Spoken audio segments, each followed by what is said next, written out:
नमस्कार, मी तुषार शेटे. महाराष्ट्र टाइम्स ऑनलाईनच्या या विशेष अर्थविषयक कार्यक्रमामध्ये आपलं स्वागत.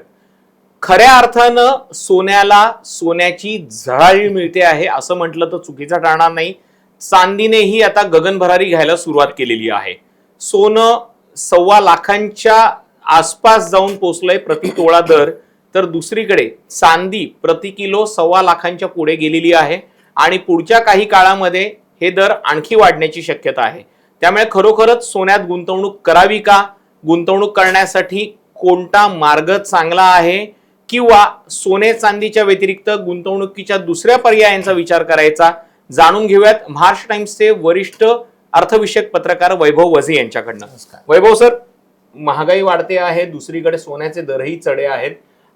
सर्वसामान्यांना एकच वाटतं की बाबा माझ्या मुलीचं लग्न करायचं आहे, मुलासाठी काही सोय करून ठेवायची आहे, तर सोनं घेऊन ठेवणं फायद्याचं आहे. मात्र इतके दर पाहता खरंच सोन्यामधली गुंतवणूक फायद्याची आहे? सोन्यामधली गुंतवणूक करणारे देश पाहिले तर भारत आणि चीन. याचं कारण या दोन देशांमध्ये सोनं हे धार्मिक कार्यासाठी आणि अत्यावश्यक खरेदी, अनिवार्य खरेदी म्हणून मोठ्या प्रमाणावर खरेदी केलं जातं. त्यामुळे अर्थातच सोनं आयात करणारेही हेच दोन देश आहेत, म्हणजे सर्वात जास्त आयात करणारे. आता सोन्यात गुंतवणूक करावी का, तर जरूर करावी. याचं कारण सोनं हे जगभरामध्ये ज्याला आपण हेजिंग टूल म्हणतो, किंवा ज्या वेळेला सगळे रस्ते बंद होतात त्यावेळेला एका रात्रीत पैसा उपलब्ध करून देणारं माध्यम, किंवा जे मोडून त्याच्या बदल्यात पैसे घेता येतात असं माध्यम म्हणून सोनं हे आपण पूर्वापार समजत आलेलो आहोत.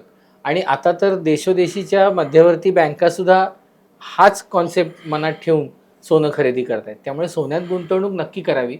आता सोनं खरेदी करताना ते वैयक्तिक चैनीसाठी किंवा वैयक्तिक मानमरातबासाठी खरेदी करावं, की ते प्युअरली गुंतवणुकीसाठी खरेदी करावं, हे मात्र आपल्याला आता प्राधान्यक्रम त्याचा बदलावा लागेल. खरं आहे सर, कारण की आतापर्यंत लोकांना वाटत होतं की मध्यंतरी सोन्याचे भाव प्रचंड वाढले होते. म्हणजे जेव्हा सोनं लाख रुपयांपर्यंत पोहोचलं होतं तेव्हा असे काही मीडिया रिपोर्ट्स आले होते की सोनं पुन्हा कमी होणार आहे, 70-75 हजारांपर्यंत ते येऊन पोहोचणार आहे. मात्र पुन्हा अचानक सोन्याला बूस्टर डोस मिळाला आणि रेट पुन्हा वाढतायत. अमेरिकेतले असलेलं टेरिफ, संभाव्य मंदी, शेअर बाजारावरती होणारा परिणाम, हे सगळं बघता सोन्याचे दर कमी होण्याची काही शक्यता आहे? सोन्याचे दर कमी होणार नाहीत. म्हणजे थोडंसं त्याला पार्श्वभूमी अशी आहे की समजा तुम्ही कंपॅरेटिव्ह ॲनालिसिस पाहिलात तर 2016मध्ये 22 कॅरेट सोन्याचा रेट हा 28,500 रुपये होता एका तोळ्यासाठी, म्हणजे 10 ग्रॅमसाठी. आणि तो 2023 नंतर इतक्या वेगाने वाढला की आज 22 कॅरेटचं सोनं आपल्याला 98,500 किंवा 99,000पर्यंत पोचलेलं दिसतं किरकोळ स्तरावरती.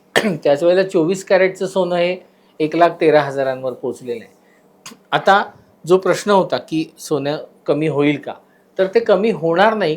याचं थोडंसं विस्तारित उत्तर मला द्यायला आवडेल की एकतर हे सगळं का झालं. म्हणजे आपण आत्ता सध्या असं झालं आहे की कुठेही आपला व्यापार अडला किंवा आपल्याला आर्थिक नुकसान झालं की आपण ट्रम्पकडे बोट दाखवतो आहोत.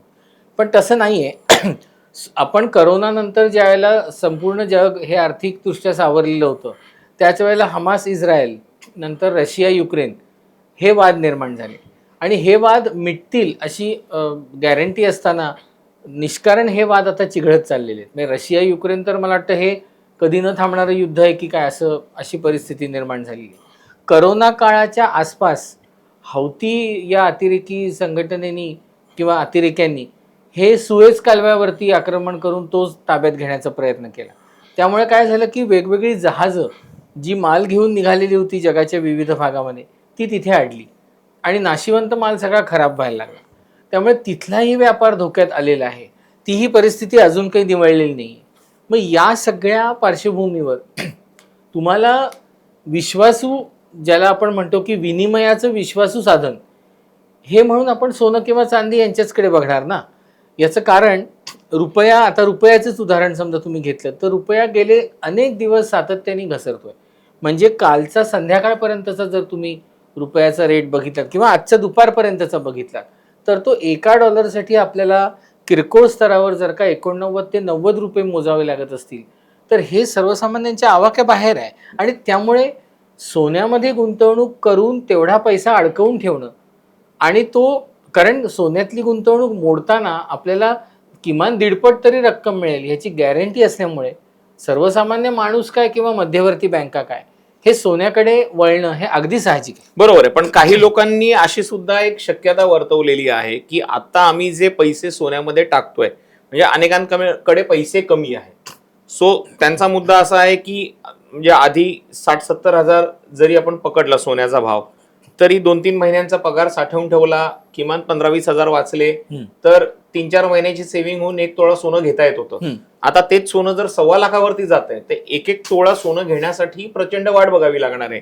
मग अशा स्थितीमध्ये पैसे पण साठवायचे आहेत, सोनंही घ्यायचंय, मग यासाठी भिशी शिवाय दुसरा कोणता ऑप्शन आहे? हा चांगला प्रश्न आहे. याचं कारण सोन्याची खरेदी ही भावनांमध्ये गुंतलेली असते. त्यामुळे हे मुलीसाठी, हे मुलासाठी, हे बाळासाठी, हे बाळाच्या बारशासाठी, हे काय मुलीच्या 5व्या वाढदिवसासाठी, मुलाच्या अमुक मुंजीसाठी वगैरे अशा कारणांनी सोनं खरेदी केलं जातं. आणि त्यामुळे काय होतं की हे खरेदी केलेलं सोनं हे आपल्याला मोडवत नाही, कारण आपल्या भावना त्याच्यात गुंतलेल्या असतात.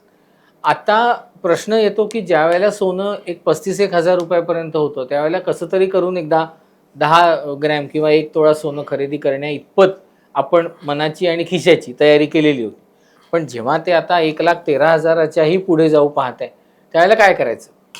अर्थात वर्षानुवर्षाचा हा कॉन्सेप्ट आहे की आपण भिशी चालवतो, म्हणजे वेगवेगळे ज्वेलर्स, अगदी नामांकित ज्वेलर असो किंवा आपल्या गल्लीतला छोटा ज्वेलर असो, तो दर महिना काही रक्कम तुम्हाला भरायला सांगतो आणि मग एका महिन्याची रक्कम तो स्वतः घालतो आणि 13 महिन्यांच्या रकमे एवढं सोनं आपल्याला घेता येतं, हे तर आपल्याला माहिती आहे. पण हा काही कायदेशीर मार्ग नव्हे. त्याच्याऐवजी तुम्ही गोल्ड ETF घेऊ शकता. मगाशी तुम्ही जे म्हणालात की आता पगारच पुरणार नाही इतक्या स्तरावर सोनं गेलेलं आहे, मग काय करायचं? किंवा पगार पुरला तरी एकदम सगळ्याचा सगळाच पगार द्यावा लागेल अशी परिस्थिती आहे. मग अशा वेळेला आपल्याला गोल्ड बीज घेता येतात. आता गोल्ड बीज हा जो प्रकार आहे तो गोल्ड ETF सारखाच आहे, फक्त इथे अगदी तुम्ही 100 रुपयाचं सुद्धा सोनं घेऊ शकता. गोल्ड ETF मध्ये तुम्ही 1 युनिट सोनं घेऊ शकता जे 1 ग्रॅम सोन्या एवढं असतं. त्यामुळे 1 युनिट सोनं म्हणजे आता आपल्याला साधारणपणे 11,000 रुपये घालावे लागतील, कारण सोनं 1,10,000च्या पुढे गेलेलं आहे म्हणून. पण ते 1 ग्रॅम सोनं तुम्ही घेऊ शकता. गोल्ड बीजमध्ये तर तुम्ही अगदी 100, 200, 300, 500 रुपयापासून गुंतवणुकीला सुरुवात करू शकता. हे गोल्ड बीज शेअर मार्केटमध्ये ट्रेड करता येतात, त्यामुळे तुम्हाला ते विकताही येतात, खरेदी करता येतात. गोल्डप्रमाणे सिल्व्हर बीज सुद्धा आहेत, कारण आपण सर्वसामान्य ज्यावेळेला प्रश्न विचारतो किंवा विचारात घेतो त्यावेळेला आपण सोन्याचा विचार करतो, पण त्याप्रमाणे चांदीसुद्धा आता 1.25 लाखाच्या पुढे जाईल किंवा दिवाळीपर्यंत सोनं 1.25 लाखावर जाईल आणि चांदी 1.5 लाखावर जाईल असं सराफांचा एकंदर अंदाज आहे. तर ह्या चांदीचे सुद्धा सिल्व्हर बीज असतात, सिल्व्हर ETF सुद्धा आहेत. त्यामुळे याच्यामधून 1 युनिट किंवा 1 ग्रॅम चांदी किंवा 1 ग्रॅम सोनं हे खरेदी करता येतं. फक्त एकच लक्षात ठेवायचं की गोल्ड ETFच्या अंतर्गत सोनं खरेदी करताना तुमचं स्वतःचं डीमॅट अकाउंट असणं हे अत्यंत गरजेचं आहे. सर, सर्वसामान्यांना प्रश्न पडतो, म्हणजे आता केंद्र सरकारनं GSTच्या दरात कपात केलेली आहे, अनेक गोष्टी स्वस्त झाल्यात. दरवर्षी बजेटमध्ये निर्मला सीतारामन सांगत असतात की काय स्वस्त होणार, काय महाग होणार. त्यात दागिने स्वस्त होताना आपल्याला दिसतात. शेअर मार्केटचं आत्ताच तुम्ही एक उदाहरण दिलं, काही शेअर प्रचंड वरती जातात, काही शेअर प्रचंड खाली येतात. तर सर्वसामान्यांच्या मनातला एक प्रश्न आहे, सोन्याचे दर हे सतत वाढतातच का आहेत, ते कमी का नाही होत? आणि कमी जर करायचे असतील तर खरंच काही ऑप्शन आहे का? सरकारनं त्याकडे लक्ष द्यावं का? नाही, 3-4 गोष्टी आहेत सोन्याचे दर कमी न होण्यासाठी. एक म्हणजे भूराजकीय अशांतता जी आहे ती सोन्याच्या व्यापाराला चालना देते. कशी? तर आता मी रिझर्व्ह बँकेचंच उदाहरण देतो. पहिल्या 4 महिन्यात म्हणजे जानेवारी 2025 ते एप्रिल 2025 या 4 महिन्यामध्ये रिझर्व्ह बँकेने केवळ 3 टन सोनं खरेदी केलं. पण हेच तुम्ही गेल्या वर्षीची जर आकडेवारी जानेवारी ते एप्रिल बघितली तर जवळजवळ 15 टनापेक्षा जास्त सोनं रिझर्व्ह बँकेने जागतिक बाजारातनं खरेदी केलं होतं. आता आत्तापर्यंतचं जर का रिझर्व्ह बँकेकडे असलेलं सोनं बघितलं तर ते जवळजवळ 880 टन सोनं आहे, म्हणजे ही विक्रमी साठवणूक आहे सोन्याची.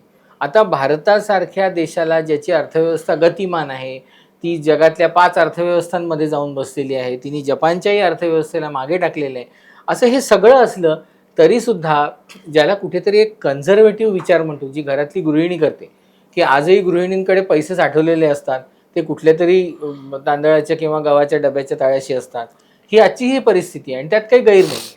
तर त्याचप्रमाणे रिझर्व्ह बँकही विचार करते, की अरे मला जर का उद्या जर देशामध्ये मंदी आली किंवा उद्या दुसऱ्या देशाकडनं पैशाची उचल करायची वेळ आली, तर त्यासाठी तारण म्हणून मी काय ठेवायचं. तर म्हणून रिझर्व्ह बँकेने कधी नव्हे इतका विक्रमी सोन्याचा साठा केलेला आहे. त्यामुळे सोनं हे लागणारच आहे, सोनं हे अनअवॉइडेबल आहे. म्हणून ते कमी होण्याची शक्यता अत्यंत धूसर आहे, ते स्वस्त होण्याची शक्यता धूसर आहे. आता काय आहे की आपण भारतीय असल्यामुळे आपण आहे त्या परिस्थितीतनं मार्ग काढणारे आहोत. त्यामुळे ह्याच्यातनं मार्ग एकच निघू शकतो, ते म्हणजे तुम्ही सोन्याचं नाणं घ्या. ते सोन्याचं नाणं हे सीलबंद घ्या. याचं कारण त्याच्याबरोबर एक सर्टिफिकेशन येतं. या सर्टिफिकेशनमुळे काय होतं की हे नाणं तुम्ही ज्यावेळेला विकता त्यावेळेला त्याची घट जात नाही. त्याचप्रमाणे तुम्ही दागिना घडवण्याच्या भानगडीत न पडता सोन्याचं वळं खरेदी करू शकता, किंवा मी जसं म्हटलं गोल्ड ETF किंवा गोल्ड बीज हे तुम्ही खरेदी करू शकता. मात्र एक लक्षात ठेवा, जर तुम्हाला दागिना करायचाच असेल किंवा सोन्याचं वळं घ्यायचंच असेल तर ते हॉलमार्किंग झालेलं आहे का बरोबर हे मात्र बघा. आणि हॉलमार्किंग करण्यासाठी आपण ब्युरो ऑफ इंडियन स्टँडर्ड्स किंवा BIS जी संस्था आहे त्यांनी आता जवळपास प्रत्येक जिल्ह्याच्या ठिकाणी हॉलमार्किंग केंद्र उघडलेली आहेत. रेप्युटेड ज्वेलर्स असतात, ते स्वतःच तुम्हाला रेकमेंड करतात की हॉलमार्किंगचं सोनं घ्या. आणखी एक म्हणजे प्रश्न विचारण्याच्या आधीच मी सांगू इच्छितो की प्रत्येक स्टँडर्ड सराफाकडे कॅरेटोमीटर नावाचं एक यंत्र असतं. म्हणजे तुम्ही जर जुनं सोनं मोडायला निघालात आणि त्यापासून दागिना तयार करायला घेतलात तर कदाचित तुमची निराशा होऊ शकते की तुम्हाला जे सोनं पूर्वी मिळालेलं आहे किंवा तुमच्या पूर्वापार जे चालत आलेलं सोनं आहे ते तुम्हाला असं वाटत असतं की अरे हे 22 कॅरेटचं सोनं आहे, पण कदाचित तो कॅरेटोमीटर सांगतो की हे 18 कॅरेटचं आहे किंवा हे 16 कॅरेटचं सोनं आहे. तर असं जेव्हा होतं त्यावेळेला पदरी निराशा पडू नये किंवा नंतर तुम्ही कुठल्या तरी नातेवाईकाशी जाऊन भांडू नये की तू त्यावेळेला मला हे असं सोनं दिलं होतंस आणि म्हणून माझं आर्थिक नुकसान झालं. त्यामुळे सोनं मोडताना ते कॅरेटोमीटर आहे का हे त्या सराफाकडे चेक करावं आणि त्या कॅरेटोमीटरचा वापर करायला त्याला भाग पाडावं की बाबा मला ह्या सोन्याची गुणवत्ता दे, त्याचं कॅरेट किती आहे ते सांग, आणि त्याप्रमाणे मग आपण ठरवावं की आपल्याला नवीन दागिना कसा घडवायचा. बरोबर आहे. सर, काही दिवसांपासून आपण एक प्रोसेस सुरू केलेली आहे की आपल्या व्हिडिओवरती लोकांच्या काही कमेंट्स असतील तर आपण त्या घेतो. लक्ष्मण जांगळेकर या नावाच्या युजरने एक विचारलेला आहे की 2026 पर्यंत सोन्याचा प्रतितोळा भाव किती होऊ शकतो? काही गेस म्हणजे आता आपण सोनं ज्या वेगाने वाढतंय, मी जसं म्हटलं तुम्हाला की 2023 नंतर सोन्याचा वाढीचा वेग हा इतका आहे की तो अचंबित करणारा आहे. आणि आत्ताच तुम्ही कोणत्याही सराफाला जाऊन विचारा, तो सरळ तुम्हाला सांगतो की दिवाळीपर्यंत तर 1.25 लाख नक्की. आणि मग ही जर का स्पीड धरली, आणि कसं आहे की तुम्हाला अनिश्चितता ही वाढतच चाललेली आहे. मग आर्थिक अनिश्चितता असेल, मग भले ती ट्रम्पनी 50% टॅरिफ लावल्यामुळे आलेली असेल किंवा काही युद्ध जी आहेत ती चिघळवतच चाललेली आहेत. बरं, त्याच्यामध्ये आता पोलंड, फ्रान्स, नेपाळ हे असे जर का नवीन जर का अशांततेची केंद्र निर्माण व्हायला लागली तर मग तुम्हाला सोन्याकडे किंवा चांदीकडे वळण्याशिवाय काही गत्यंतर नाही आहे. म्हणून सोन्याचा भाव हा वाढतच जाईल. आणि म्हणजे मला तरी असं वाटतं की हे वर्ष अखेर किंवा जानेवारी 26 पर्यंत सोनं हे कदाचित 1.5 लाखावर गेलं तर काही आश्चर्य वाटायला नको. कारण सोन्याचा उपयोग हा औद्योगिक कारणासाठी सुद्धा मोठ्या प्रमाणावर होतोय. तुम्ही मगाशी GSTचा उल्लेख केलात की GST कमी केला आहे, त्यामुळे आपण आता हुरळून गेलेलो आहोत की आपल्याला काही इलेक्ट्रॉनिक वस्तू या स्वस्त मिळतील. पण इलेक्ट्रॉनिक वस्तूंमध्ये सोनं आणि चांदी मोठ्या प्रमाणावर वापरलं जातं. मग ज्यावेळेला सोन्याचा भावच जर का वाढता असेल तर मग काय करायचं? मग अशा वेळेला कदाचित इलेक्ट्रॉनिक जे सेन्सिटिव्ह पार्ट्स आहेत की जिथे अँटी कोरोजिव्ह मेटल किंवा झीज न होणारा धातू लागतो किंवा विजेचं वहन करणारा धातू लागतो, म्हणून आपण सोनं आणि चांदी वापरतो. तर हे जे अगदी ज्याला क्रुशल पार्ट म्हणतो आपण, अशा पार्ट्समध्ये जर सोनं आणि चांदी वापरलं जाणार असेल आणि असे पार्ट्स वापरून उपकरणांच्या निर्मितीचे उद्योग जर वाढते राहणार असतील तर सोनं पुन्हा एकदा वाढतच राहील, याच्यात काही शंका नाही. बरोबर आहे. सोन्याचे दर सध्या तरी चढेच राहणार आहेत, त्यामुळे सोनं सध्या तरी सर्वसामान्यांना कोणताही दिलासा देणार नाहीये. मात्र तुम्हाला सोन्यात गुंतवणूक करायची असेल तर काय पर्याय आहेत हे आपल्याला वैभव वझे सरांनी सांगितलेलं आहे. हा व्हिडिओ तुम्हाला नक्की आवडला असेल अशी आशा व्यक्त करतो. तुमचे काही प्रश्न असतील, तुमच्या काही संदेश असेल तर तो आम्हाला कमेंटच्या माध्यमातून नक्कीच सांगा. आम्ही त्यांना पुढच्या व्हिडिओमध्ये अंतर्भूत करण्याचा प्रयत्न करू. तुर्तास इथेच थांबतोय. धन्यवाद.